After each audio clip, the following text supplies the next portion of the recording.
రోజు మనం ఒక ముఖ్యమైనటువంటి వర్క్షాప్ ఇది. ఈ వర్క్షాప్ యొక్క ముఖ్య ఉద్దేశం ఏమిటంటే, క్రొత్తగా భారత ప్రభుత్వం వారు రాజీవ్ గాంధీ పంచాయత్ సశక్తీకరణ్ యోజన అంటే గ్రామ పంచాయతీలను పటిష్టపరిచే ఒక పథకం అన్నమాట. అలాంటి ఒక పథకాన్ని పోయిన సంవత్సరం మొట్టమొదటిసారిగా అంటే 2012-13 లోపల దీన్ని ప్రవేశపెట్టడం జరిగింది. అది నామమాత్రంగానే చేయడం జరిగింది. ఎందుకోసమంటే సుమారుగా ఒక ఫిబ్రవరి-మార్చి లోపల వాళ్ళు మొదలుపెట్టడం జరిగింది కాబట్టి పెద్దగా ఏం జరగలేదు. ఈ సంవత్సరం మొట్టమొదటి సంవత్సరం అనుకోవాలి. ఈ ఆర్జీపీఎస్ఏ, షార్ట్ ఫామ్ ఆర్జీపీఎస్ఏ, ఈ ఆర్జీపీఎస్ఏ పథకం యొక్క ముఖ్య ఉద్దేశము మిగతా పథకాలలాగా ఏదో ఒక పని చేయడం కాదు, లేకపోతే ఈ నీటి సరఫరా కోసం ఇచ్చే ఫైనాన్స్ కమిషన్ గ్రాంట్స్ కాకుండా, అలాంటి టైప్ కాకుండా బీఆర్జీఎఫ్ అనే ఇంకో పథకం ఉంది, అందులో కూడా డబ్బులు ఇచ్చేస్తారు. పంచాయతీరాజ్ పథకాలన్నీ జనరల్గా మనం మిగతా పథకాలకు వ్యతిరేకంగా ఉంటాయి. మిగతా శాఖల పథకాలు మీరు చూడండి, అన్ని వాళ్ళు నిర్ణయం చేస్తారు. ఐదర్ ఢిల్లీలో లేకపోతే ఆంధ్రప్రదేశ్ లోపల ఎవరు ఏం చేయాలి, ఎప్పుడు చేయాలి, ఎలా చేయాలి అంతా పథకం ఉంటుంది. చాలా పెద్ద పథకం అది. ఎవరికి కూడా చాలామంది సామాన్య ప్రజలకి, కొందరు అధికారులకి, కొందరు ప్రజాప్రతినిధులు కూడా చాలామందికి ఈ ఇంత పొడుగైనటువంటి పథకం గురించి వివరాలన్నీ తెలుసుకోవడం చాలా కష్టం. చదవడము, వాటినన్నింటినీ గుర్తుంచుకోవడము చాలా కష్టం. అది ఒక మంచి పద్ధతి కూడా కాదు. ఇప్పుడు ఏమిటంటే, మొట్టమొదటిగా మన భారత దేశంలో పంచాయతీలని ఎప్పటికీ అనాదిగా మనం అనుకుంటున్నా కూడా మొట్టమొదటి మేజర్ స్టెప్ నెక్స్ట్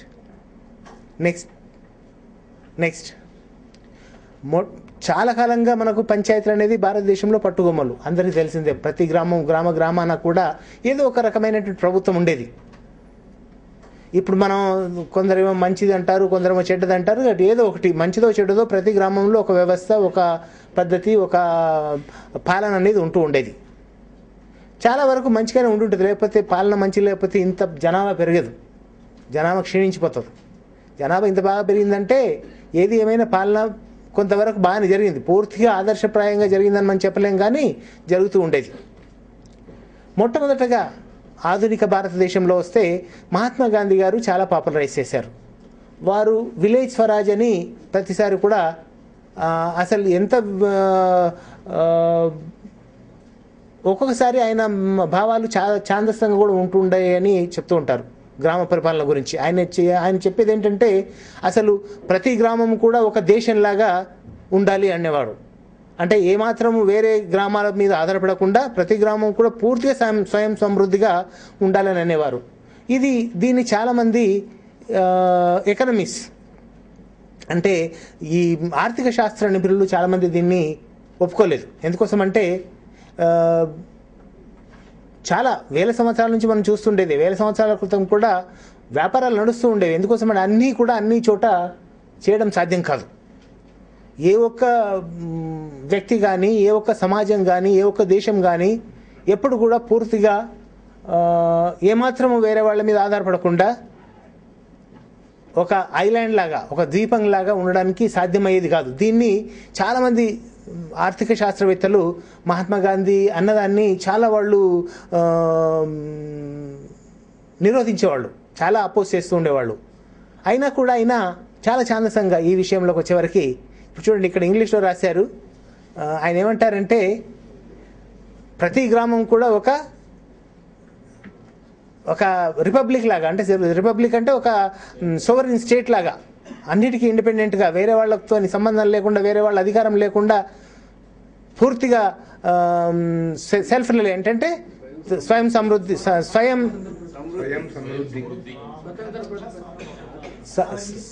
సార్వభౌమత్వము, ప్రతిపత్తి. ప్రతి గ్రామంలో ఒక థియేటర్ ఉండాలి. ఆయన ఆలోచన చూడ ఎలా ఉన్నాయో. అన్నము, రొట్టె, బట్టలను మొదలెట్టలేదు ఆయన. మొదలు పెట్టడమే ప్రతి గ్రామంలో కూడా ఒక థియేటర్ లాంటిది ఉండాలి. అక్కడ ఏమిటంటే వాళ్ళు ప్రజలు వచ్చి కలిసి మాట్లాడుకొని తమ యొక్క భావ వ్యక్తీకరణ చేసుకుంటూ తమ యొక్క సృజనాత్మక శక్తిని వ్యక్తీకరించడానికి ఒక థియేటర్ ఉండాలి ప్రతి గ్రామంలో. ప్రతి గ్రామంలో ఒక స్కూల్ ఉండాలి. ఒక పబ్లిక్ హాల్ ఉండాలి, వారి త్రాగునీటి వ్యవస్థ వారికి సంబంధించి వారి స్వయంగా తయారు చేసుకొని నడిపించుకున్నటువంటిది ఉండాలి. అక్కడ గ్రామ పంచాయతీ ఏ విధంగా పనిచేయాలంటే ఆ గ్రామంలో ఒక చట్టసభగా పనిచేయాలి, ఒక న్యాయస్థానంగా పనిచేయాలి, ధర్మస్థానంగా పనిచేయాలి, మరియు ఒక కార్యనిర్వహణ వ్యవస్థగా కూడా పనిచేయాలి. అన్ని మూడు, జ్యుడిషియరీ, ఎగ్జిక్యూటివ్ అండ్ లెజిస్లేచర్ అన్నీ కూడా వాళ్ళే చేసుకోవాలి. ఇంత స్వయం ప్రతిపత్తి ఇప్పుడు రాష్ట్రానికి కూడా లేదు. చాలా ఐడియల్. మరి బహుశా ఆయన పెట్టిన టార్గెట్ని చూసి ఆర్థిక శాస్త్రవేత్తలు ఏమో అప్పుడే డైరెక్ట్గా చెప్పేశారు. మరి పొలిటీషియన్స్ కూడా మరి ప్రతి గ్రామము ఇంత ఇండిపెండెంట్గా తయారైపోతే మరి మనం ఏం చేస్తాము, స్టేట్ లెవెల్లో, డిస్ట్రిక్ట్ లెవెల్లో, నేషనల్ లెవెల్లో అని భయపడిపోయారు. ఏంటో కానీ ఆయన చెప్పిన తర్వాత ఒక్కటి జరగలేదు. 92 వరకు, అంటే అక్కడక్కడ జరిగింది, ఏమీ జరగలేదని చెప్పలేము, కొంతవరకు జరిగింది. కానీ ఆయన అనుకున్న విషయాలు ఏవి కూడాను గ్రామ స్థాయికి చేరలేదు. కమ్యూనిటీ డెవలప్మెంట్ అని కొంత గ్రాంట్స్ ఇవ్వడం జరిగింది, బ్లాకులు వచ్చాయి, తర్వాత మండలాలు వచ్చాయి, కొంత డబ్బులు కూడా రావడం జరిగింది. కానీ వారు చెప్పినటువంటి ఈ విషయాల్లో దేంట్లో కూడా మనం పూర్తిగా అంత స్థాయిని మనం సాధించలేకపోయాం. ఇలా జరుగుతున్నట్టు పరిస్థితి లోపల నెక్స్ట్ మనకి ఇంకొక రాజీవ్ గాంధీ వారు వచ్చారు. ఆయన పూర్తిగా బయట నుంచి వచ్చేసాడు. మహాత్మా గాంధీ ఏమో పూర్తిగా నేలలోంచి, మనుషుల్లోంచి, మన వ్యవస్థలో ఉండి పెరిగి మనతో ఉంటే, ఈయనేమో చాలా వరకు బయట ఉండి ఒకేసారి వచ్చారు. వచ్చినా కూడా పూర్తి ఏంటంటే ఆయన కూడా గ్రామాల లోపల గ్రామాలకి స్వయం ప్రతిపత్తి ఉండాలి, సార్వభౌమాధికారం కొంతవరకైనా ఉండాలి, వారికి వనరులు ఉండాలి, వారికి వ్యవస్థ ఉండాలి, వారికి సిబ్బంది ఉండాలి, అవన్నీ వారికి స్వయంగా ఉండాలి. మరి అందరూ అన్నారు ఉండాలని, ఈయన కూడా అన్నారు. ఆయన కేవలం అని ఊరుకోలేదు. మనం ఏంటంటే మనస వాచ కర్మని అంటాం. ఏదో ఒకటి చేసినా ఆలోచన మనసు లోపల పెద్ద పెద్ద ఊహా చిత్రాలు నిర్మించుకుంటూ పోయి ఏమి చేయకపోతే ఏమీ అవ్వదు. అదేవిధంగా ఆ ఊహా చిత్రాలను మాట్లాడాలి, అందరితోని ఒప్పింపజేయాలి. వాచ కర్మేనంటే కార్యక్రమం చేసి దాన్ని సాధించాలి. ఆయన మొత్తం మీద అలా ఆలోచించడం కాకుండా మరీ గాంధీ అంతా ఎక్స్ట్రీమ్ వేలో కాకుండా ప్రాక్టికల్గా ఏమి చేయగలము అని ఆలోచన చేసి, కేవలం ఆలోచన చేస్తే సరిపోదు, మాట్లాడారు. దేశమంతా సదస్సులు పెట్టేసి అందరితో, కన్సర్న్ పీపుల్తోని, పంచాయతీ ప్రెసిడెంట్లతో మాట్లాడడం కూడా జరిగింది. వాచ చేశాడు. కర్మేణ చేసేవరకు దురదృష్టవశాత్తు ఆయన చనిపోయారు. పెట్టాడు కాన్స్టిట్యూషన్ లోపల అమెండ్మెంట్ కోసం పెట్టారు, కానీ ఆయన ఉన్నప్పుడు అది పాస్ అవ్వలేదు. నెక్స్ట్ పివి నరసింహారావు గారు వచ్చారు. నెక్స్ట్ ఆయన దాన్ని కర్మేణ అంటే 73rd, 74 అమెండ్మెంట్స్ అనేవి ఏవేవైతే ఆలోచించారో, మహాత్మా గాంధీ చెప్పారో, రాజీవ్ గాంధీ ఆలోచించి చెప్పి ఒక క్రోడీకరణ చేసిండో, వాటిని 73, 74 సంస్కరణల ద్వారా, కాన్స్టిట్యూషన్ సంస్కరణల ద్వారా మనకి దాన్ని ఏర్పాటు చేశాడు. దాన్ని ఏర్పాటు చేయడం వల్ల ఏం జరిగిందంటే, ఇంతవరకు కాన్స్టిట్యూషన్ లోపల కేంద్రము రాష్ట్రం అనేవి ఉండేవి, ఇంకా వేరేది ఉండేది కాదు. ఇప్పుడు ఈ 73, 74 వచ్చిన తర్వాత పంచాయతీరాజ్ వ్యవస్థ, అదేవిధంగా అర్బన్ ఏరియాలో వస్తే మున్సిపాలిటీ వ్యవస్థ, అవి రెండు కూడా ఇప్పుడు కాన్స్టిట్యూషన్లో ఉన్నాయి. ఉన్నా కూడా మనం తెలుసుకోవాల్సింది ఏంటంటే, మీరు కాన్స్టిట్యూషన్లో చదివితే 73rd, 74th అమెండ్మెంట్ పూర్తిగా ఇంకా ముందుకు వెళ్ళలేదు. రాజీవ్ గాంధీ గారు అనుకున్నది, ఆయన మనస వాచ ఏదైతే అనుకున్నాడో అది పూర్తిగా అవ్వలేదు. ఎందుకోసం అంటే మనకు చాలా వ్యతిరేక శక్తులు ఉన్నాయి. సో అందులోపల మనకు కాన్స్టిట్యూషన్ లోపల కేంద్ర ప్రభుత్వ అధికారాలు ఏమిటి, కర్తవ్యాలు ఏమిటి అని ఉంది. రాష్ట్ర ప్రభుత్వ కర్తవ్యాలు ఏమిటి, అధికారాలు ఏమిటి అని కూడా రాసి ఉంది. గ్రామ పంచాయతీలు కానీ మున్సిపాలిటీల వరకు వచ్చేవరకు దాన్ని పూర్తిగా క్రోడీకరించలేదు, ఒక లిస్ట్ పెట్టలేదు. దీనికోసం లిస్ట్ 1, లిస్ట్ 2, లిస్ట్ 3 అని పెట్టారు. వాటికి కేంద్రము రాష్ట్రము ఉభయాలు కలిసి చేసేది. కానీ పంచాయతీరాజ్ వ్యవస్థ కానీ మున్సిపాలిటీ కానీ చేయాల్సిన కార్యక్రమాలు పెట్టలేదు. కానీ ఒక షెడ్యూల్ పెట్టారు, 11th షెడ్యూల్ పెట్టారు. కానీ లిస్ట్ 1, లిస్ట్ 2, లిస్ట్ 3 లాగా అది క్లారిఫై చేయలేదు. అదేం చేశారంటే, ఈ 29 ఫంక్షన్లు ఏవైతే ఉన్నాయో రాష్ట్ర ప్రభుత్వాలు తమకు అనుగుణంగా వీటిని డివాల్వ్ చేయొచ్చు, పంచాయతీ వ్యవస్థకు కానీ మున్సిపల్ వ్యవస్థకు కానీ దఖలు చేయొచ్చు అని రాశారు. అంతేగాని దఖలు చేయబడ్డాయని రాస్తే పోయేది, పీడ పోయేది. ఇదివరకు అది చేయలేదు. కర్మేణ వచ్చే వరకు అది కొద్దిగా గ్యాప్ వచ్చేసింది. As a result of which ఇప్పుడు మళ్ళీ మనము ఇంత చేస్తున్నా కొంత గ్యాప్స్ వస్తున్నాయి. ఇంకా మనము 73rd 74th అమెండ్మెంట్ వచ్చి సుమారుగా ఇప్పటికీ 20 ఏళ్ళు అవుతుంది. మొన్నే ఏప్రిల్ 24 నాటికి 20 సంవత్సరాలు అయింది. బట్ దురదృష్టవశాత్తు ఆ గ్యాప్ వల్ల మనకు రావాల్సినటువంటి పూర్తి ఏదైతే మనసా వాచ ఆలోచన చేశారో మాట్లాడారో అది కార్యరూపంలో ఇంకా రాలే. అయినా కూడా పూర్తిగా ఏమీ చేయలేదని కూడా చెప్పడానికి వీల్లేదు. 73rd 74th అమెండ్మెంట్ వచ్చిన తర్వాత ముఖ్యంగా భారత ప్రభుత్వం లోపల ఒక పంచాయతీరాజ్ శాఖ అనేది ఇంతకుముందు ఉండేది కాదు, అది వచ్చింది. వచ్చిన తర్వాత ఏర్పాటు చేయబడినటువంటి ముఖ్యమైనటువంటి పథకాలు ఒకటేమో ఫైనాన్స్ కమిషన్ గ్రాంట్స్. అది పంచాయతీరాజ్ వ్యవస్థ ద్వారా వచ్చింది కాదు, బట్ 73, 74 అమెండ్మెంట్స్ తర్వాత వచ్చింది కాబట్టి వాళ్ళు ఒక క్లియర్ కట్ స్టడీ చేస్తూ ఉన్నారు ప్రతిసారి. ఇప్పుడు మళ్ళీ కొత్తగా 14వ ఆర్థిక సంఘాన్ని ఏర్పాటు చేయడం జరిగింది. మన రాష్ట్రానికి చెందినతనే వైవి వేణుగోపాల్ రెడ్డి గారు దానికి అధ్యక్షతగా నియమించారు భారత ప్రభుత్వం వారు. బహుశా వారు కూడా తొందరలోనే మన రాష్ట్రానికి వస్తారు, కొన్ని ప్రదేశాలు కూడా తిరగవచ్చు. వాళ్ళు ఏం చేస్తున్నారంటే ఇప్పుడు ఈ గ్రామాలకు మున్సిపాలిటీలకు కూడా ఏంటి వాళ్ళ అవసరాలు ఏమిటి, వాళ్ళకు ఉండే వనరులు ఏమిటి, ఏమన్నా తక్కువ పడుతుందా అని చూసి ఆలోచించేసి కొంత డబ్బు ఇస్తున్నారు. అదే మనకు 11th finance commission, 12th finance commission, 13th finance commission అని కింద డబ్బులు వచ్చేసాయి. వాటిని వాళ్ళు ఇదేంటి కొత్త వ్యవస్థలో వచ్చింది కాబట్టి దీన్ని ఏం పెద్ద పథకాలు రాసి పంపించట్లేదు, మనకు వాళ్ళు డబ్బులు ఇచ్చేస్తున్నారు. ఇదిగో మీకు ఈ జిల్లాకి ఇంత ఇవ్వండి, మండలానికి ఇంత ఇవ్వండి, గ్రామ పంచాయతీకి ఇంత ఇవ్వండి అని చెప్తున్నారు. మీరు ఫైనాన్స్ కమిషన్ గ్రాంట్ అయినా తర్వాత ఇంకొక పథకం, పెద్ద పథకం వచ్చింది ఏంటంటే BRGF, backward regions grant fund. ఇవి రెండు కూడా పథక రచన పెద్దగా ఉండదు. గ్రామాల అవసరాలు ఏమున్నాయో చూసుకొని గ్రామ స్థాయిలో ఉండేటువంటి వ్యవస్థ ఆలోచన చేసి ప్రణాళికలు ఏర్పాటు చేసుకొని డబ్బును వినియోగం చేయండి. సో కొంతవరకు ఆ లెజిస్లేషను అనే ఒక అంశము, ఒక వర్క్ అనేది మనకు దఖలు పడిపోయింది.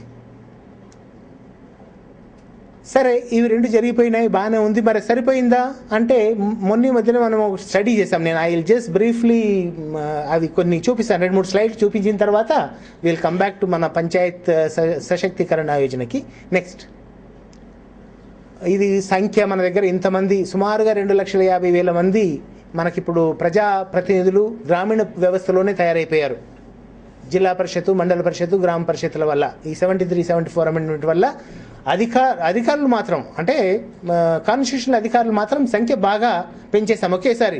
ఎంప్లాయ్మెంట్ చూడండి, ఒక్క రాష్ట్రంలోనే 2 లక్షల మంది, అంటే దేశం మొత్తం మీద ఒక 20 లక్షల మంది దాకా ఎన్నుకోబడ్డారు. 20-25 లక్షల మంది. వీళ్ళకన్నీ మరి వీళ్ళు కాన్స్టిట్యూషన్ ప్రకారంగా మొత్తం విధులను వీళ్ళు నిర్వర్తించడం మొదలు పెడితే తప్పకుండా భారతదేశము రెవల్యూషనరీ చేంజ్ వచ్చేస్తుంది, అందులో డౌటే లేదు. కానీ మనం ఆ గ్యాప్ ఏదైతే ఉందో, ఆ 11th షెడ్యూల్ అనేది కార్యరూపం పూర్తిగా దాల్చలేదు కాబట్టి మనం ఇంకా కొంత చాలా స్లోగా ప్రోగ్రెస్ చేస్తూ ఉన్నాం. నెక్స్ట్, ఇక్కడ మన రాష్ట్రంలో ఉండేటువంటి ఆర్థిక వనరులు ఎలా ఉన్నాయి జిల్లా పరిషత్లకు, మండల పరిషత్లకు, గ్రామ పంచాయతీలకు అనే విషయాలు ఇందులో చూపిస్తుంది. సో జిల్లా పరిషత్లకు వచ్చేవరకు ఒక్కొక్క వ్యక్తి ఆదాయం, జిల్లా పరిషత్కు వచ్చే ఆదాయం, అంటే ఆ ఆదాయం వాళ్ళు జనరల్గా పన్నులు ఏమి ఉండవు. జిల్లా పరిషత్కు, మండల పరిషత్కు, గ్రామ పంచాయతీకి కొన్ని పన్నులు ఉంటాయి, కానీ వీళ్ళకన్నీ గ్రాంట్లే. సో జిల్లా పరిషత్కు వచ్చే గ్రాంట్లు ఎంత, తలసరి గ్రాంటు మొత్తం అన్నీ కలిపి ఒక్కొక్క వ్యక్తికి 165 రూపాయల చొప్పున దొరుకుతుంది సంవత్సరానికి. అదే మండల పరిషత్లో వచ్చేవరకు ఒక్కొక్క వ్యక్తికి గ్రాంటు 99 రూపాయలు దొరుకుతుంది. ఫైనల్గా గ్రామ పంచాయతీకి వచ్చేవరకు ఒక్కొక్కరికి 190 రూపాయలు తలసరి గ్రాంట్లు, అంతా పన్నులు కూడా కలుపుకొని. గ్రామ పంచాయతీకి వచ్చారు, పన్నులు గ్రాంట్లు కలుపుకొని 190 అవుతుంది. వాళ్ళు ఎంత ఖర్చు పెడుతున్నారో చూస్తే మనము జిల్లా పరిషత్తు 165 రూపాయలు వస్తే 142 ఖర్చు పెట్టేస్తున్నారు. మండల పరిషత్తు వ్యక్తికి 99 చొప్పున వస్తే 87 వరకు ఖర్చు చేసేస్తున్నారు. గ్రామ పంచాయతీ 190 వచ్చేస్తే 144 ఖర్చు పెట్టేస్తున్నారు. ఇది సంఖ్య చాలా స్వల్పంగా అనిపిస్తుంది, కానీ మీరు ఫిగర్స్ చూస్తే జిల్లా పరిషత్ 914 కోట్లు వస్తుంటే 784 కోట్లు మాత్రమే ఖర్చు పెడుతున్నారు. మరి వీళ్ళ అవసరాలు ఎంత ఉన్నాయని నేను ఇక్కడ చెప్పట్లేదు. వచ్చే డబ్బులు, తలసరిగా వచ్చే డబ్బులు 914 కోట్లు వస్తే 22 గ్రామ పంచాయతీలు వాళ్ళు కేవలము 784 కోట్లు మాత్రమే ఖర్చు చేయగలుగుతున్నారు. అంటే ఖర్చు చేసే శక్తి కూడా లేకుండా ఉంది. ఇంత తక్కువ డబ్బు వచ్చినా కూడా ఇప్పుడు రాష్ట్ర స్థాయి కూడా నేను చూపిస్తాను. రాష్ట్ర స్థాయి లోపల, కేంద్ర స్థాయి లోపల తలసరి ఆదాయము 10,000, 13,000 ఉంది. కేంద్రంలో 10,000, రాష్ట్రంలో 13,000. ఒక్కొక్క వ్యక్తికి, రాష్ట్రంలో ఉండే వ్యక్తికి అంత ఆదాయము, ఇంచుమించు ఖర్చు అంతే ఉంటుంది. మరి అంత ఇక్కడేమో కేవలము అన్ని కలిపితే, 3 వ్యవస్థలు కలిపితే కూడా తలసరి ఆదాయం 454 రూపాయలు. అంటే 5%. రాష్ట్రంలో 5%, కేంద్రంలో 5%. ఇద్దరిని కలిపేస్తే, కేంద్రం రాష్ట్రాన్ని కలిపేస్తే 2.5% అవుతుంది. అంటే 97.5 రూపాయలు కేంద్రం రాష్ట్రాలు కలిసి పన్నులు వసూలు చేసుకొని వాడుకుంటూ ఉంటుంటే, మన గ్రామ పంచాయతీలు అన్నీ కలుపుకొని కేవలం 2.5%, 100కి 2.5 రూపాయలు మాత్రమే ఇక్కడ దొరుకుతుంది.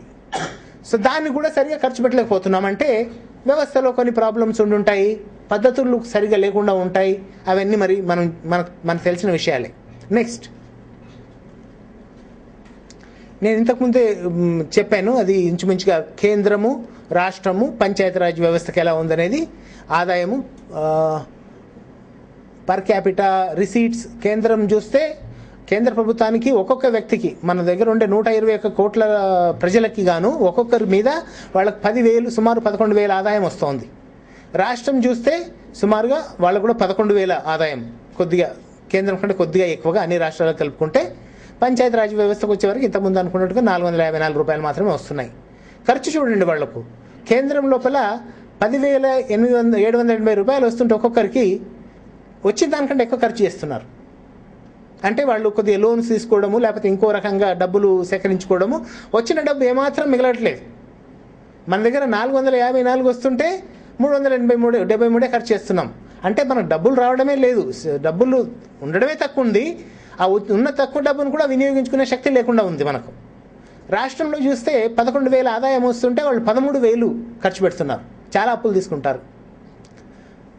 మరి పిఆర్ఐ మనం చూసుకున్నాం. సో వాళ్ళకి ఆదాయం ఎక్కువగా ఉంది, ఆదాయాన్ని స్పెండ్ చేసే శక్తి కూడా ఎక్కువగా ఉంది కేంద్రం, రాష్ట్రం లోపల. అది మనకు పంచాయతీరాజ్ వ్యవస్థలో లేదు. నెక్స్ట్, ఫంక్షన్స్ కూడా చూడండి. నెక్స్ట్, అది ఇంగ్లీష్లో రాశారు. కేంద్ర ప్రభుత్వంలో మీరు అసలు వాళ్ళ ధర్మాలు చూస్తే అవన్నీ అధికారాలాగా ఉంటాయి, ధర్మాలు ఏమి కనిపించేది అక్కడ. ఒక డిఫెన్స్ ఒకటి మాత్రమే ఒక పని వాళ్ళు చేసేది, మిగతా అన్నీ ఏది చూసినా పవరే. ఫారిన్ అఫైర్స్ అన్ని పవర్సే, రైల్వేస్ అన్ని పవర్సే, షిప్పింగ్ పవర్సే, పోస్ట్ అండ్ టెలిగ్రాఫ్స్ ఒక్కటి మాత్రం ధర్మం. వాళ్ళు బాగా పనిచేసేవాళ్ళు, వాళ్ళంతా పోయింది. ఇప్పుడు ఎవడు వాడే దిక్కు లేకుండా పోయింది. అదొకటి గ్రామాల్లో వాళ్ళు చేసే ఉపయోగము కనిపించకుండా పోయింది ఇప్పుడు. కరెన్సీ పవరే, బ్యాంకింగ్ కూడా పవరే, ఆయిల్ అండ్ గ్యాస్ కూడా పవరే, మైన్స్ అండ్ మినరల్స్ కూడా పవరే, ఏన్షియంట్ మాన్యుమెంట్స్ అనేది ఇంకొకటి ధర్మం. అక్కడ డబ్బులు వచ్చేది ఏముండదు, ఖర్చు పెట్టాలి. కానీ ఏం ఖర్చు పెడుతున్నారు? గోల్కొండ మీద ఎంత ఖర్చు పెడుతున్నారో మనకు తెలుసు. నెక్స్ట్, రాష్ట్రానికి వచ్చేవరకు కొద్దిగా తారుమారైపోయింది. ఇక్కడ వీళ్లకు అధికారాలు కూడా ఉన్నాయి, దాంతోపాటుగా సమానంగా పన్నులు కూడా ఎక్కువగానే ఉంటాయి.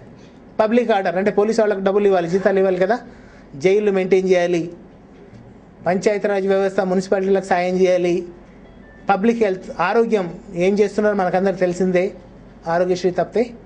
దెన్ ఎక్సైజ్ అంతా రాబడి, రోడ్స్ మనకు తెలుసు ఎలా ఉంది పరిస్థితి, రోడ్ల పరిస్థితి, ఇరిగేషన్ జలజ్ఞము, దెన్ నెక్స్ట్ అగ్రికల్చర్ కొంతవరకు ఖర్చు పెట్టే డిపార్ట్మెంటు, ల్యాండ్ ఏమో తెలియదు, ఇండస్ట్రీస్ తెలియదు, ఇంటర్నల్ ట్రేడ్ అంటే కమర్షియల్ ట్యాక్సెస్ పెద్ద ఆదాయం వచ్చేది. దెన్ మార్కెట్ యార్డ్స్ ఉన్నాయి మన దగ్గర, వాడు వసూలు చేస్తాడు ఫీజులు, మరి ఏం చేస్తాడు మనకు తెలియదు. ఫెయిర్స్, పెద్ద పెద్ద జాతరలు జరుగుతుంటాయి, అక్కడ నీళ్లు అవి ఏర్పాటు చేస్తూ ఉంటారు. ఓకే, ఇది వాళ్ళ వ్యవస్థ. మన గ్రామ పంచాయతీ చూడండి, తాగునీరు అంత ధర్మమే, డబ్బులు ఖర్చు పెట్టేదే. శానిటేషన్ ఓడోడమే, అంతా డబ్బులే. రూరల్ రోడ్స్, ఇంటర్నల్ రోడ్స్ కానీ ఇంకోటి కానీ అన్ని ఖర్చులు పెట్టాల్సిన పనే. ఇంటర్నల్ రోడ్స్ పనులు పెట్టాల్సిందే. ఎలక్ట్రిఫికేషన్ అంటే గ్రామం లోపల విద్యుత్ దీపాలు వెలిగించడం సాయంత్రం పూట, అది ఖర్చే. అగ్రికల్చర్ అది ఏం చేయం, కానీ ల్యాండ్ ఇంప్రూవ్మెంట్ ఖర్చు పెడితే అది ఏం చేయట్లేదు. మైనర్ ఇరిగేషన్ ఉన్న అధికారం కూడా తీశారు. యానిమల్ హస్బెండరీ కూడా పెద్దగా చేసేది ఏం లేదు. అని ఉండేదల్లా ప్రాపర్టీ ట్యాక్స్ అది రాయలేదు అక్కడ. సీనరేజ్ వస్తుంది కొంత, తర్వాత ప్రొఫెషనల్ ట్యాక్స్ కొంత వస్తుంది, ఆర్ఎస్ అంటే రిజిస్ట్రేషన్, స్టాంప్ డ్యూటీ. కరెక్ట్. కానీ ఇవన్నీ కలిపితే కూడా రాష్ట్రం లోపల మన ఆదాయం చూడండి, గ్రాస్ రిసీట్స్ 2515 crores అన్నీ కలుపుకుంటాయి. ఒక కొత్త ట్యాక్స్ భారత ప్రభుత్వం వాళ్ళు పెట్టారు సుమారు 10 ఏళ్ల కింద, సర్వీస్ ట్యాక్స్ అని పెట్టారు.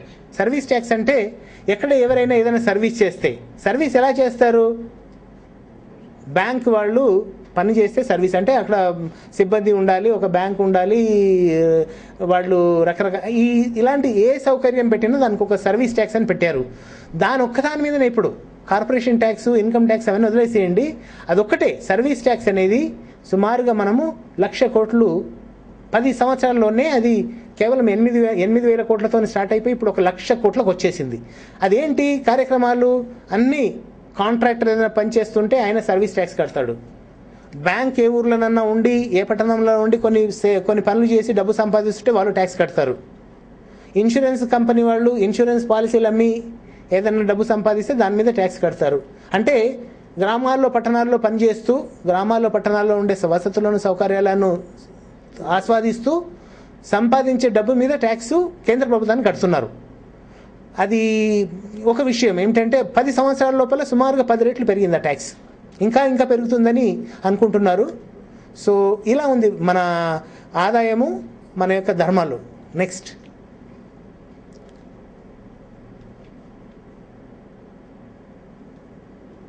ఇది ఇంతకుముందు తలసరి అని చెప్పాం కదా, ఇప్పుడు అబ్జల్యూట్ ఫిగర్స్ ఇచ్చాం, ఎన్ని వేల కోట్లు.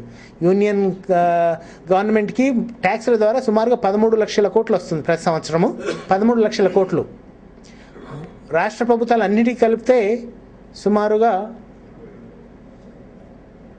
ఇది మన రాష్ట్ర ప్రభుత్వమే, కేంద్రం అయితే మొత్తానికి మన రాష్ట్రం ఒకటే 82,000 కోట్లు. అన్ని రాష్ట్రాలు కలిపేసుకుంటే బహుశా ఇది సుమారు ఒక 10 టైమ్స్ అవుతుంది ఇంచుమించుగా, ఒక 8 లక్షల కోట్లు అన్ని రాష్ట్ర ప్రభుత్వాలు కలుపుకుంటే. కేంద్ర ప్రభుత్వం ఒక్కదానికే 13 లక్షల కోట్లు వస్తుంది. ఇప్పుడు పిఆర్ఐ చూసేస్తుంటే మన రాష్ట్రంలో సుమారుగా ఒక 520 కోట్లు ఆదాయం, ఓన్ రెవెన్యూ. ఇంతకుముందు మనం 2,500 కోట్లు అనుకున్నది గ్రాంట్లతో కలుపుకొని. సో ఓన్ రెవెన్యూస్ చూస్తే దేశమంతా కలుపుకుంటే ఇది దీన్ని 10 రెట్లు చేసేస్తే ఒక 15,000 కోట్లు. 13 లక్షల కోట్లు పైన, సుమారు 8 లక్షల కోట్లు మధ్యలో, ఇక్కడికి వచ్చేవరకు కేవలం ఒక 15,000 కోట్లు, 1,00,000 కోట్లు కూడా కాదు మొత్తం రాష్ట్రం అంతా. అదే మనం చూసాం కదా, 100 రూపాయల్లో 2.5 రూపాయలు ఈజ్ వాట్ మన పంచాయతీరాజ్ వ్యవస్థ వచ్చేటువంటి వాటా. నెక్స్ట్, ఎనీవే ఇదంతా బడ్జెట్ సంబంధించింది, మనకు సంబంధం లేదు, స్టార్ట్ చేసేయండి. సో ఇది మన ఆర్థిక పరిస్థితి. అదే కాకుండా మన యొక్క కార్యనిర్వహణ పరిస్థితి కూడా అలాగే ఉంటుంది ఇంచుమించుగా. సో ఇలాంటి పరిస్థితుల లోపల ఒక మూడవ మేజర్ పథకంగా పంచాయతీరాజ్ డిపార్ట్మెంట్ నుంచి వస్తున్నది ఏంటంటే ఈ రాజీవ్ గాంధీ పంచాయత్ సశక్తీకరణ్ ఆయోజన్. దీని ముఖ్య ఉద్దేశం ఏమిటంటే మళ్ళీ ఈసారి ఫైనాన్స్ కమిషన్ గ్రాంట్స్ బీఆర్జీఎఫ్ కంటే కొద్దిగా కొద్దిపాటి మార్పులతో వస్తుంది. ఇది ఇందులోపల మరీ అంత బ్రాడ్గా డబ్బులు పనిచేసేయండి అని లేదు, చెప్పలేదు. మీ పంచాయతీలని మీరు సమీక్ష చేసుకోండి, వాళ్ళకున్న బలాలు ఏమిటి, వాళ్ళకున్నటువంటి బలహీనత ఏమిటి, వాళ్ళకున్నటువంటి వనరులు ఏమిటి, వాళ్ళకున్నటువంటి అవకాశాలు ఏంటి, వాళ్ళకున్నటువంటి అధికారాలు ఏమిటి, వాళ్ళకున్నటువంటి అవసరాలు ఏంటని చూసి ఏ విధంగా ఏం చేస్తే ఈ గ్రామ పంచాయతీలు, మండలాలు, జిల్లా పరిషత్తుల యొక్క స్థాయి పెరుగుతుంది, ఏం చేస్తే వాళ్ళ శక్తి పెరుగుతుంది, ఏం చేస్తే వాళ్ళ ఆదాయం పెరుగుతుంది, ఏం చేస్తే వాళ్ళు మిగతా వనరులను, తమ వనరులే కాకుండా రాష్ట్ర వనరులను, కేంద్ర వనరులను కూడా తీసుకొని అక్కడ ఉండే ప్రజలకు మేలు చేయడానికి, పథకాలు చేయడానికి వీలవుతుంది. ఏ విధంగా వాళ్ళని మనము పటిష్టపరచగలం, వ్యవస్థను ఏ విధంగా పటిష్టపరచగలం, వాళ్ళ ఆదాయం ఏ విధంగా పెంచగలం, వాళ్ళ గ్రాంట్స్ ఏ విధంగా పెంచుకోవడానికి సాయం చేయగలము, వచ్చిన డబ్బుని సరిగ్గా ఏ కార్యక్రమాల మీద వాళ్ళు ఖర్చు పెడితే బాగుంటుంది, ఏ విధంగా ఖర్చు పెట్టాలి, ఇప్పుడు మనం ఎవరిని చూసినా, నాకు రాష్ట్రంలో గ్రామ స్థాయి లోపల చాలా, నేను పెద్దగా తిరగలేదు పంచాయత్ వ్యవస్థలో, కానీ రాష్ట్ర స్థాయి లోపల ఎవరు వచ్చి అడిగినా తరతమ భేదాలు లేకుండా, పార్టీతో భేదం లేకుండా, అయ్యో మీరు పంచాయతీలకు డబ్బులు ఇస్తారా, అంతా తినేస్తారండి వాళ్ళు, ఏం మిగలదు, మొత్తం కరప్షనే. ఇది ఒక్కరు అన్నమాట కాదు, across the spectrum, ruling party, opposition party, ఇంకో పార్టీ, అల్లీడ్ పార్టీ, అన్నీ. ఎవరు ఏ ఎమ్మెల్యే చూసినా, ఇంతవరకు అయితే ఏ ఎమ్మెల్యే కూడా గ్రామ పంచాయతీలకు డబ్బులు ఇస్తే బాగుంటుంది, ప్రజలకు మేలు జరుగుతుందని అనలే. మనం ఇప్పుడు బ్రాడ్గా ఆలోచిద్దామమ్మా, లెట్ ఇస్ నాట్ లీవ్. రేపు మీలో కొందరు ఎమ్మెల్యేలు అయిపోవచ్చు, ఆ ఎమ్మెల్యేలు అనే వాళ్ళు కొందరు పంచాయతీ వ్యవస్థకు రావచ్చు, ఏమన్నా కానివ్వండి. కానీ ఈరోజు ఉన్నటువంటి దృక్పథం ఏమిటి, వాళ్ళకు ఉన్నటువంటి పర్సెప్షన్ ఏమిటి, వాళ్ళకు ఉన్నటువంటి ఐడియా ఏమిటి? జనరల్గా పంచాయతీలకు, మున్సిపాలిటీ డబ్బులు పోతే డబ్బులు తినేస్తారు, ఏం మిగలదు, పనులేం జరగవు అనే ఒక మీరు, మనం ఎవరం శాశ్వతం కాదు, అంతా 4 రోజుల ముచ్చట, ఇక్కడ అక్కడ అక్కడ అక్కడ. ఏం మనం మాట్లాడొద్దు. ఎందుకోసం అంటే ఇక్కడ ఉన్నప్పుడు ఈ విధంగా మాట్లాడతాం, అక్కడ ఉంటే ఆ విధంగా మాట్లాడతాం. ఆలోచన ఏమిటి మీరు చెప్పండి. మీరు ఎవరైనా విన్నారా ఎమ్మెల్యేల నుంచి పంచాయతీ వ్యవస్థకి అధికారాలు మార్పిడి చేస్తే, డబ్బు ఇస్తే కొద్దిగా బాగుపడుతుంది అన్నవారు ఎవరైనా ఉన్నారా? అంటే ఒక ఆలోచన ఉంది వాళ్ళకు. అది మనము రైటో రాంగో తెలియదు కానీ అలాంటి ఒక స్పృహ, పర్సెప్షన్ అనేది ఉంది. మనం మంచి చెడు అనట్లేదు ఇప్పుడు, అది ఆ ఆలోచన ఉందా లేదా? ఆ ఆలోచన ఉంటే ఎందుకు వచ్చిందో తెలియదు నాకు. వచ్చింది, ఆలోచన వచ్చింది అది. సో దీన్ని మనం చర్చించాల్సిన పని లేదు. ఎందుకోసం అంటే విన్నాం కాబట్టి నేను దీన్ని ఒప్పుకోవడం లేదు, అదేవిధంగా దాన్ని నేను అపోజ్ కూడా చేయట్లేదు. నేను విన్న మాటని చెప్తున్నాను. ఇట్లా ఉంది పరిస్థితి. మరి దాన్ని బహుశా ప్రొఫెసర్ సూర్యనారాయణ వాళ్ళు ఎవరైనా ఒక స్టడీ చేయాలి. ఏదో ఒక పథకం తీసుకొని జిల్లాకు 2 గ్రామాలకు వెళ్ళి, ఓకే గ్రామ పంచాయతీ డబ్బులు ఏ విధంగా ఖర్చు పెడుతున్నారు, రాష్ట్ర ప్రభుత్వం డబ్బులు ఎలా ఖర్చు అవుతున్నాయి, కేంద్ర ప్రభుత్వం డబ్బులు ఎలా ఖర్చు అవుతున్నాయని స్టడీ చేసి ఎక్కడైనా పబ్లిష్ చేస్తే దాని మీద మనం మాట్లాడితే ఏదైనా ఉపయోగం ఉంటుంది. లేకపోతే మనకు తోచింది మన పర్సనల్ ఒపీనియన్స్ లాగా ఉంటుంది. సో బట్ ఆ ఒక ఆలోచన ఉంది చాలా. ఇప్పుడు ఈ ఆలోచన ఉన్నంత వరకు మనం ఏం చేయలేము. ఎందుకోసం అంటే ఎక్కడ పోయి డబ్బులు అడిగినా, అయ్యో పంచాయతీలకు డబ్బులు ఇస్తారా, తినేస్తారు. సో మనం డబ్బులు రావు. అది ఏదో స్టడీ చేయాలి. మనం ఒక ఆబ్జెక్టివ్గా వెళ్ళి స్టడీ చేసి అది రైటో రాంగో తేల్చుకోవాలి. మొట్టమొదట తేల్చుకున్న తర్వాతనే ఎవరికైనా ఏదైనా చెప్పడానికి వీలుంటుంది. బహుశా మనం ఆలోచన చేయాలి. ఇప్పుడు పంచాయత్ సశక్తీకరణ యోజన లోపల ఒక స్టడీ ఒకటి చిన్నది ఏర్పాటు చేసి, న్యూట్రల్ పీపుల్, వాళ్ళ పంచాయతీ వ్యవస్థకు సంబంధించిన వాళ్ళు ఉండొద్దు, ప్రభుత్వ వ్యవస్థకు సంబంధించిన వాళ్ళు, let academicians go and make a study, select 2-3 schemes. Okay, finance commission grants, BRGF, MGNREGA, then రాష్ట్ర ప్రభుత్వం నుంచి వచ్చే 1-2 స్కీమ్లు ఏదైనా ఉంటే అవి, రాష్ట్ర ప్రభుత్వం నుంచి 2-3 స్కీమ్లు, పంచాయతీ వ్యవస్థ 2-3 స్కీమ్లు, కేంద్ర ప్రభుత్వం 2-3 స్కీమ్లు చూసేసి, let us try to objectively, let us go scientific sampling and let us have very objective people, let them study and tell. We don't know, we should find out. I think this is apart from, but somewhere it should form part of this. We will not make presentation to Government of India about this, but for our own purpose we will use it. We will use it for whatever purpose it is in future. Okay, so సశక్తీకరణ యోజన అంటే నేను బ్రాడ్గా చెప్పింది ఏంటంటే, దీన్ని మర్చిపోండి మీరు, దిస్ ఈజ్ నాట్ రిలెవెంట్. మధ్యలో వచ్చేసింది, మొత్తం డిస్టర్బ్ చేసేసింది మన థాట్ ప్రాసెస్ని. బట్ పంచాయతీలను ఏ విధంగా మనము పటిష్టపరుస్తాం, ఏ విధంగా దాన్ని పటిష్టపరిచిన తర్వాత సేవలు చేయాలి, ఏం సేవలు చేయాలి. ఇప్పుడు ఏంటంటే 29 ఫంక్షన్లు పెట్టాం మనం 11th షెడ్యూల్ లోపల. అది ఒకసారి చూస్తే మనం కూడా గవర్నమెంట్ లాగా తయారైపోతాం. ఆ 29 పెడితే ఇంకా ఏమీ లేదు, ఇంకేం మిగలదు వేరే వాడికి, చేయలేం కూడా. అసలు గ్రామ పంచాయతీ మీద ఏం ఆశలు ఉంటాయి ప్రజలకి? గ్రామ స్థాయి లోపల ఒక గ్రామ పంచాయతీ ఏం చేయాలి, ఒక మండల పరిషత్ ఏం చేయాలి, ఒక జిల్లా పరిషత్ ఏం చేయాలి, అందరూ అన్నీ చేస్తామంటారు. మిమ్మల్ని అడిగితే పంచాయతీ వ్యవస్థ వాళ్ళని అడిగితే అన్నీ ఇచ్చేసేయాలి సార్, ఇది గాంధీజీ చెప్పాడు, రాజీవ్ గాంధీ అన్నాడు, పివి నరసింహారావు చేశాడు కాబట్టి మొత్తం మాకు ఇచ్చేసేయండి. ఇది మానవ నైజం. ఏది ఉన్నా మొత్తం మన కంట్రోల్లో ఉంచుకోవాలనేది మానవ నైజం. అది దాన్ని మనం ఏం తప్పడానికి వీల్లేదు. ఎవరైనా అదే పని చేస్తారు. మన స్టోరీలు నేను వినేవాడిని చిన్న ఉన్నప్పుడు. మాకు చాలా మారుమూల ప్రాంతం, అర్థమయ్యేది కాదు నాకు. రోజు రాత్రికి ఏదో కథలు చెప్తుండేవాళ్ళు. ఫైనల్గా నాకు అర్థమైంది ఏంటంటే అత్త కోడల్ని కష్టపెడుతుంది, తర్వాత ఈ కోడలు అత్త అయిన తర్వాత మళ్ళీ అదే పని చేస్తుంది. నాకు అర్థం అవ్వలేదు ఎందుకు ఇలా జరుగుతుంది. అరే మొన్నటి వరకు ఏమైనా కదా బాధపడ్డది, ఇప్పుడు మళ్ళీ అదే మొదలెట్టేసింది ఏంటని అర్థం అవ్వలేదు నాకు.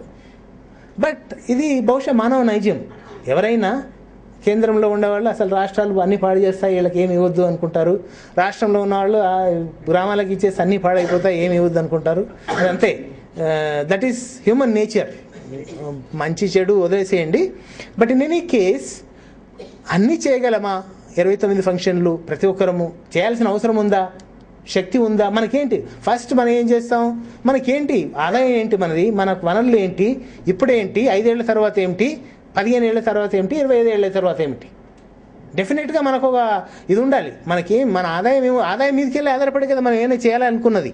29 ఫంక్షన్లు మీకు ఇచ్చేస్తే ఏం చేస్తాం మనం? డబ్బులు ఉండాలి కదా, ఒక్కోదానికి అవసరాలు ఉండాలి కదా అవన్నిటికీ. కానీ మనకు ఇప్పుడు ఉండే వనరులను తీసుకుంటే గ్రామ పంచాయతీ ఏం పని చేస్తే బాగుంటుంది?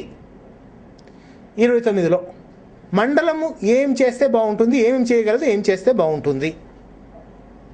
జిల్లా పరిషత్తు ఉండే వాళ్ళ వనరుల లోపల ఏం చేస్తే బాగుంటుంది, ఏం చేయగలదు, ఏం చేస్తే బాగుంటుంది? చేయగలదు అనేది అన్నీ చేయొచ్చు, 29 చేయొచ్చు, కానీ ఏం చేస్తే బాగుంటుంది వాళ్ళకు ఉండే వనరుల లోపల అనేది మనం అదొకటి ఆలోచన చేసుకోవాలి. తర్వాత ఈ ఆదాయం అంతే ఉండాలని కాదు. ఇప్పుడు మీరు ఒకటేమో ప్రణాళిక వేస్తారు, ఇప్పుడు ఎంత ఆదాయం ఉంది, 5 ఏళ్ల తర్వాత ఎంత అవుతుంది, 25 ఏళ్ల తర్వాత ఎంత అవుతుంది, ఒకటి ఆలోచన వేద్దాం. దాన్ని హెచ్చించడానికి ఏ విధంగా చేస్తే ఇది పెరుగుతుంది? ఓన్ రిసోర్సెస్ ఏ విధంగా పెరుగుతాయి, తర్వాత గ్రాంట్స్ ఏ విధంగా పెరుగుతాయి, డివల్యూషన్స్ ఏ విధంగా పెరుగుతాయి, ఏ విధంగా పెంచడానికి ఏం చేయాలి, ఏం చేస్తే పెరుగుతాయి అనేది కూడా ఆలోచన చేయండి. అదొక ఆలోచన. ఇంకో ఆలోచన ఉండదు ఉన్నట్టుగా చూస్తే ఏం చేయగలం.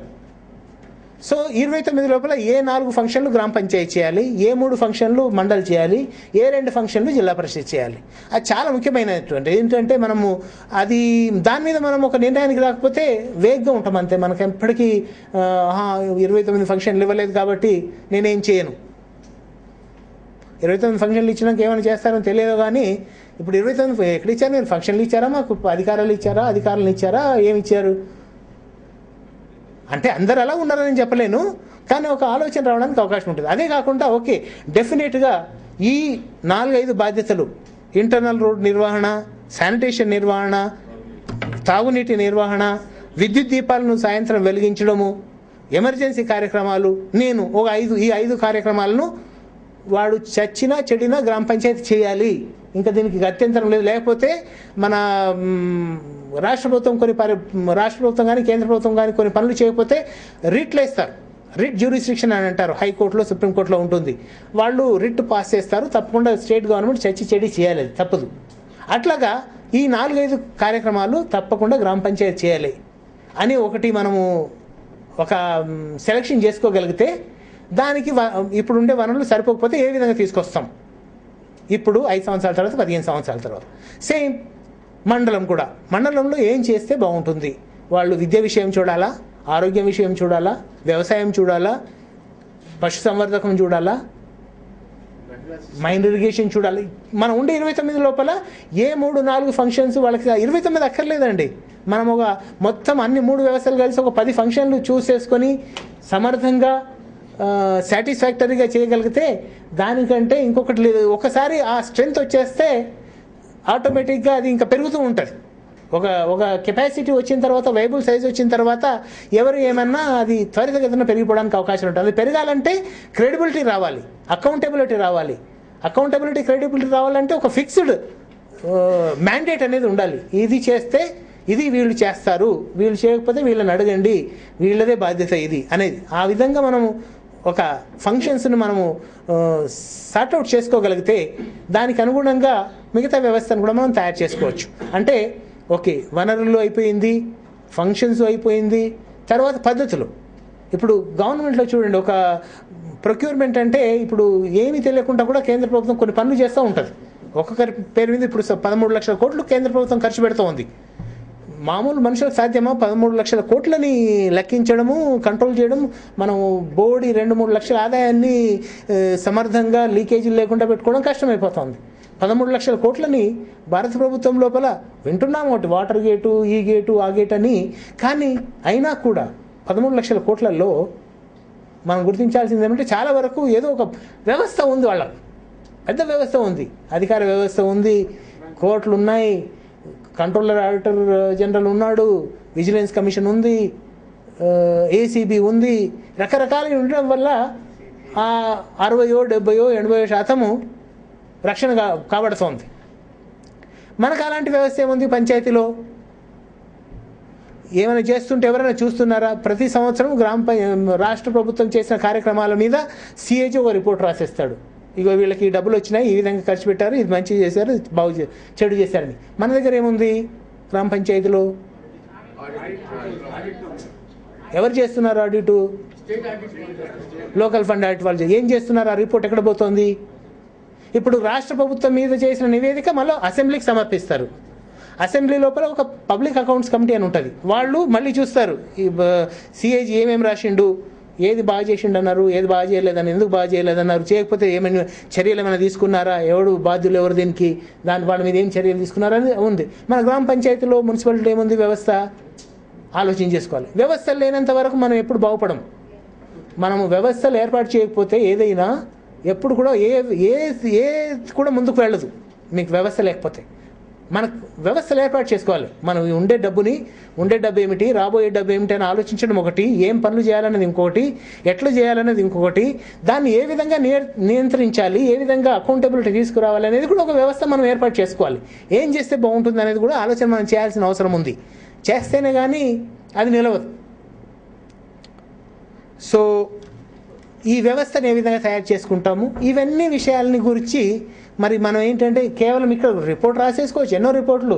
సూర్యనారాయణ రెడ్డి గారు ఒక 500 మంది మనకు ఒక ఇన్వెస్టిగేటర్స్ తయారు చేసి ఇమీడియట్గా డేటా తయారు చేసి ఒక రిపోర్ట్ తయారు చేయించగలడు.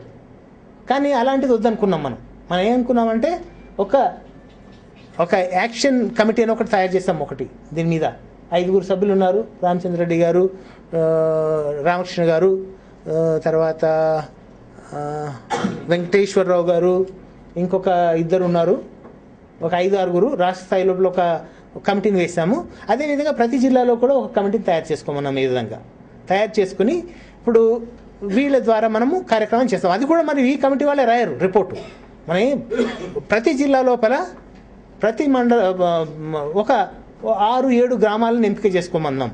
మంచివి చెడువి అని కలిపి గ్రామాలకే వెళ్దాం. వెళ్ళి ఇవన్నీ విషయాల్ని ఇప్పుడు మీరు చూస్తారు. ఈరోజు రేపు చాలా పెద్ద గైడ్ లైన్స్ ఉన్నాయి సశక్తీకరణ్ ఆయోజన లోపల. ఏ విధంగా మనము విషయాన్ని గమనించాలి, అర్థం చేసుకోవాలి, గ్రహించాలి, తప్పొప్పులని, బలహీనతలను గుర్తించడము, తర్వాత దానికి సరైనటువంటి పరిష్కారం చూపించడం. గ్రామ స్థాయి లోపల ఏం చేయాలి అంటే మనం గ్రామంలో మాట్లాడి మనం చెప్పి కాదు, ఓకే గ్రామం ఇలా ఉంటుందని ఆలోచన చేసి ఊహించి రాయడం కాదు. గ్రామంలో వెళ్ళాలి, గ్రామ ప్రజలతో మాట్లాడాలి. ఏమిటండి మీకు గ్రామ పంచాయతీ ఏం చేస్తుంది, 29 ఫంక్షన్లో ఏది చేస్తే వీలవుతుంది, ఏది చేస్తే సాధ్యమవుతుంది, ఏది చేస్తే కంట్రోల్లో ఉంటుంది అనేది గ్రామ స్థాయిలో ఉండే గ్రామ ప్రజలతో మాట్లాడదాం. అక్కడ ఉండే పాత సర్పంచులు, పాత వార్డు మెంబర్లతో మాట్లాడదాం. అక్కడ ఉండే అధికారులు, సెక్రటరీ కానివ్వండి, ఇంకొక బిల్ కలెక్టర్లు కానీ, వాళ్ళని కూడా కనుక్కుందాం. ఏ విధంగా చేస్తే ఈ ఆదాయాలు, వ్యయాలు, ఈ అకౌంటబిలిటీ ఇవన్నీ సరిగ్గా నిర్వర్తించగలమనేది వాళ్ళతోని గమనించి జిల్లా స్థాయి లోపల కొన్ని గ్రామాలు, కొన్ని మండలాలు, అదేవిధంగా మండలాలకు కూడా వెళ్దాం. మండలాలకు వెళ్ళి మండలాల్లో కూడా సంబంధించిన వాళ్ళతో మాట్లాడదాం. కొన్ని చూసి కొన్ని మంచి పనులు చేశారు అప్పటికే కొందరు మండలాల్లో, కొందరు గ్రామ పంచాయతీలో గంగదేవిపేట అని ఎక్కడ పోయినా చెప్తారు డ్రింకింగ్ వాటర్ చాలా గొప్పగా చేశారని. అలాగా వందలాది గ్రామాలు ఉండుంటాయి. కొందరు రోడ్లు చేసి ఉంటారు, కొందరు శానిటేషన్ చేసి ఉంటారు, కొందరు ఇంకొకటి చేసి ఉంటారు. మీకు అందరికీ తెలుసా జిల్లాల్లో చాలా వరకు. అలాంటి గ్రామాలకు కూడా వెళ్దాం. వెళ్ళి ఏ విధంగా చేశారు వాళ్ళు, ఏ విధంగా చేయగలిగారు, ఈ గొప్ప విషయాల్ని ఏ విధంగా సాధించగలిగారు, ఆ విషయాలను అర్థం చేసుకొని మరి మిగతా వాళ్ళు చేయగలరా. అన్నీ చేయలేరు. ఎందుకోసం అంటే చాలా విస్తృతమైనటువంటి వనరులు, అధికారాలు, కమిట్మెంటు, వర్క్ ఇవన్నీ అవసరం వస్తాయి ఏదో ఒక పని చేయాలంటే. అన్నీ ఒక చోట సక్సెస్ అయిందని మిగతా 21,000 గ్రామ పంచాయతీలో ఏది సక్సెస్ అవ్వదు. కానీ మనం ప్రయత్నం చేస్తే కొంత అన్నా కావచ్చు. సో ప్రాక్టికల్గా ఏమేమి చేయడానికి వీలవుతుందో అవి మనము కనుక్కుందాం. అదేవిధంగా మండల స్థాయిలో, అదేవిధంగా జిల్లా పరిషత్ స్థాయి లోపల చేసేసి then we will make a report. ఈ రిపోర్ట్ లోపల ఏముంటుందంటే, ఓకే ఇది పెద్దగా డబ్బు ఉండే పథకం కాదు. బిగినింగ్లో అయితే నా ఊహ ప్రకారం మొత్తం రాష్ట్రానికి 50-60 కోట్లు రావచ్చు. ఈ 50-60 కోట్లతో మనము ఏం చేయగలం? మనం ఏం పెద్ద రోడ్లు వేయలేము. గ్రామీణ అన్ని గ్రామాల లోపల ఉండే ఇంటర్నల్ రోడ్స్ చేయాలంటే మొన్న ఏదో లెక్క వేస్తే 30,000 కోట్లు కావాలి కేవలం రోడ్లకి. విపరీతమైనటువంటి డబ్బు అవసరాలు ఉన్నాయి. ఇంకా పంచాయతీరాజ్ రోడ్లు చేయాలంటే ఇంకొక 25,000 కోట్లు కావాలి. లింక్ రోడ్లు, మిగతా రోడ్లన్నీ చేయాలంటే లక్షలాది కోట్లు కావాల్సినటువంటి పనులు ఉన్నాయి.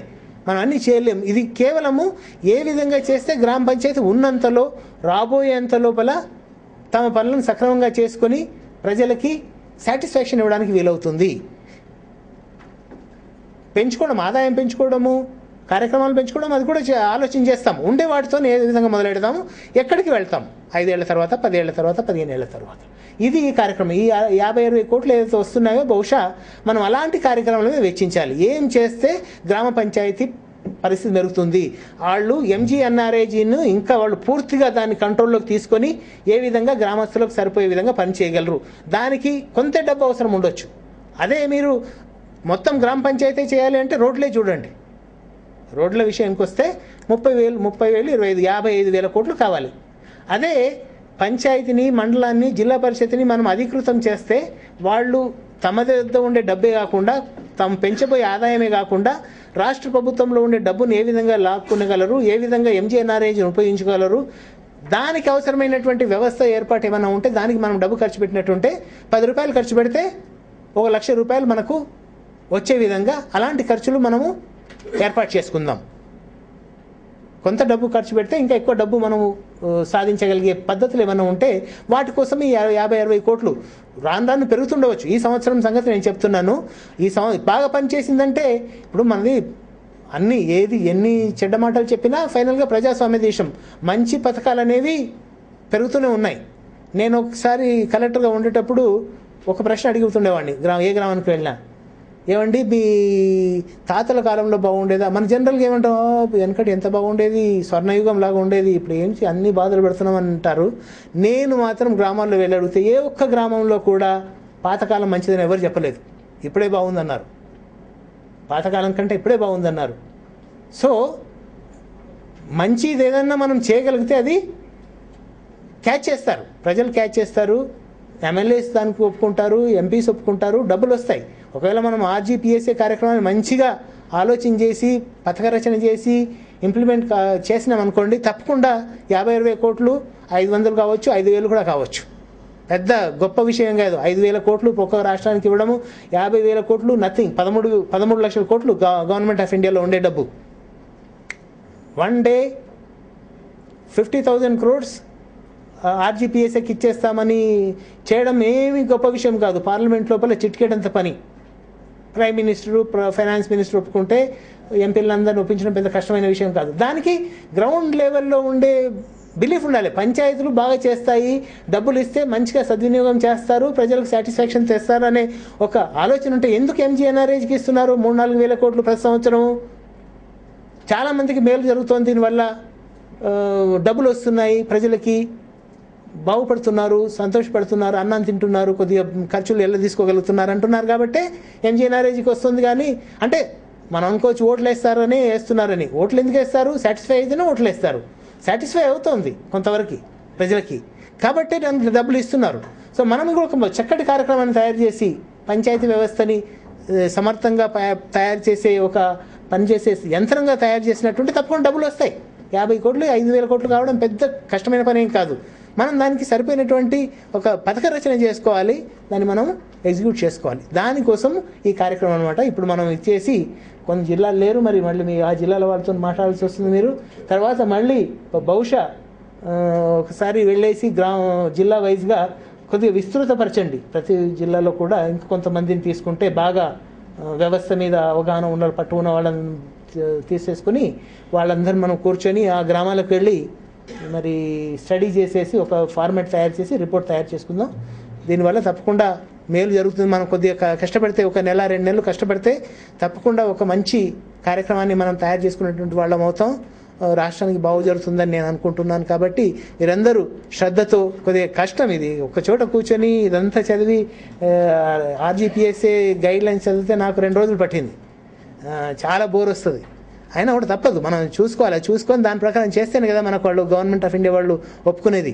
సో కొద్దిగా ఆ కష్టపడి ఆలోచన చేసి, ఒక్కరు కష్టపడడం కష్టం, ఒకరు ఈ పార్టు ఒకరు ఆ పార్టు మీరు గ్రూపులు చేసేసుకొని ఒక్కొక్కరు ఒక్కొక్క పార్ట్ తీసుకొని బాగా చదువుకొని బాగా అర్థం చేసుకొని ఆలోచన చేసి మాట్లాడి డిస్కషన్ చేసి దాన్ని మళ్ళీ సమ్మరైజ్ చేసుకొని మిగతా వాళ్ళకి చెప్పేసినట్టుంటే ఈజీగా అయిపోతుంది. దాన్ని మనం మన జిల్లాలో చెప్తాము, అదే మరి గ్రామ స్థాయిలోకి వెళ్ళి మనకు చక్కటి రిపోర్ట్ తయారు కావడానికి అవకాశం ఉంటుంది. Thank you very much.